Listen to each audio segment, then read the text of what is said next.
Nos acompaña el día de hoy un panel pues nutrido de artistas laguneros, de gente promotora de la cultura que tiene que ver con el tema de los fabulosos 20, particularmente en el tema del sonido, y ahorita nos van a explicar la relación que tiene la década con la invención del fonógrafo y de los mecanismos para reproducir modelos de audio. Nos acompaña el día de hoy Rosario Pedraza, ella es coordinadora de Morelear. Rosario, gracias, buen día. Gracias, buenos días, gracias por la invitación. No, al contrario, gracias por estar. Y pues, Hugo, que no te tenemos que presentar, pues ya eres parte del inventario de medios y de cambios y demás. Es Hugo Ortiz. Usted lo conoce por las calaveras del montón.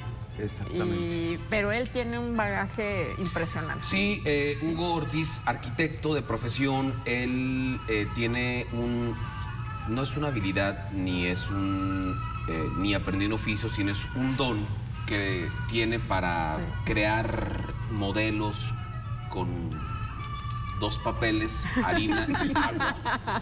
Cosas increíbles. Mientras nosotros vemos engrudo, él hace una obra. Él hace una obra de arte. Felicidades, Hugo, gracias. Y también Alejandro Ahumada, historiador. Alejandro.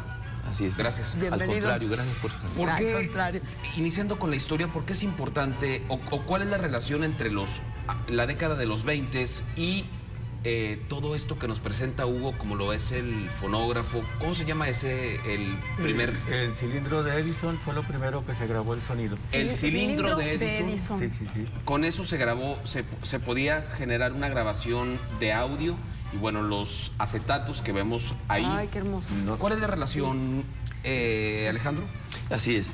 Pues bueno, voy a centrarlo en el punto como los está manejando en este momento, la Filomena. Es un punto de quiebre en los 20s que se da en la región. Bueno, es una serie de engranes que se van moldeando, lo que es el nacimiento de la grabación, la posibilidad de grabar, toda una evolución que se empieza a dar, finalizando el porfiriato, nos llega la revolución detiene todo ese avance tecnológico y pues bueno, todo eso se detiene y vuelve a reconstruirse ya en una mejora. En este caso, pues, estamos hablando de estos inicios de grabación, para los 20 llega una mejora. ¿Qué provoca todo esto?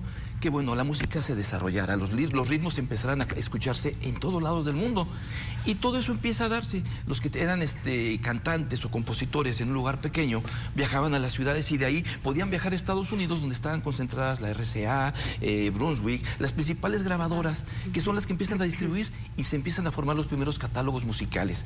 Empieza el nacimiento del jazz, el foxtrot, el chimichurri. ¿Qué música se escuchaba en los 20s? En los 20s... El Charleston no. Sí. Es parte de... Sí, claro. Voy a mencionar algo porque es muy importante. La historia siempre ha sido como las matemáticas. Mientras no se vean, no las entendemos. Gracias a la digitalización empezamos a entender cosas que no estaban ahí o que están presentes y no las entendemos. Y te van dando un origen para una población y te dan una identidad. Pues bueno, todo esto que se está gestando, pues bueno, se empieza a dar con una liberación después de, hablemos de una guerra, la Revolución Mexicana. En esa época y en el mundo estaba la Primera Guerra Mundial terminando, los movimientos se empiezan a dar. En Francia empieza con Coco Chanel, empiezan lo que son los movimientos de las flappers, que son las pelonas, las que vemos las fotografías antiguas del Charleston. Mi abuela, y es el pelo corto, es una introducción de un corte que le llaman el top cut, y eso provoca todo un desarrollo. Se junta con otro engrane importantísimo, el cine mudo. Y el cine es el medio que empieza a llegar como novedad y las principales artistas pues también usan el pelo corto. Bueno, empiezan esos movimientos de liberación femenina, que es importantísimo. A través de Coco Chanel empieza la liberación con ese comportamiento que eran las flappers, que era una rebeldía. Y esa rebeldía se potencializa con la mercadotecnia. Entonces, toda esa desesperación, si nos vamos a la época de la Revolución, creo que todo el mundo podía platicar en ese momento de muchos muertos cercanos.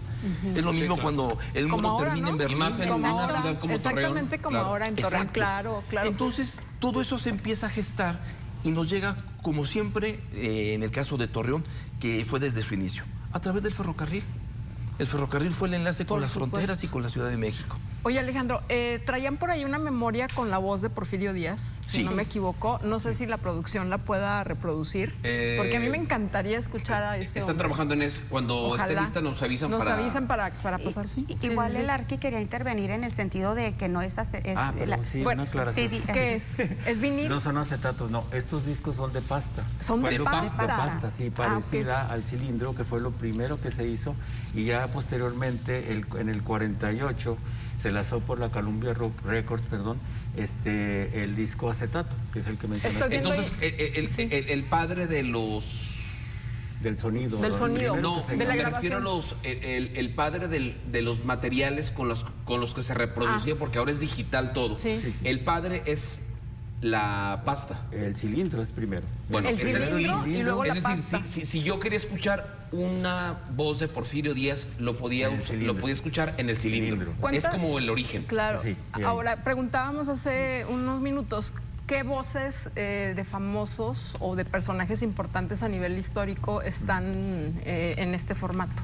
Hay muchas, incluso hay canciones de Caruso y todo. ¿De Caruso? El primer formato, Wow. sí, el primer formato que se hizo eran 2 minutos nomás. Nada de hecho, más. lo llevaban por los pueblos y en las ciudades había gentes con un carrito y pagaban centavos para oírlo.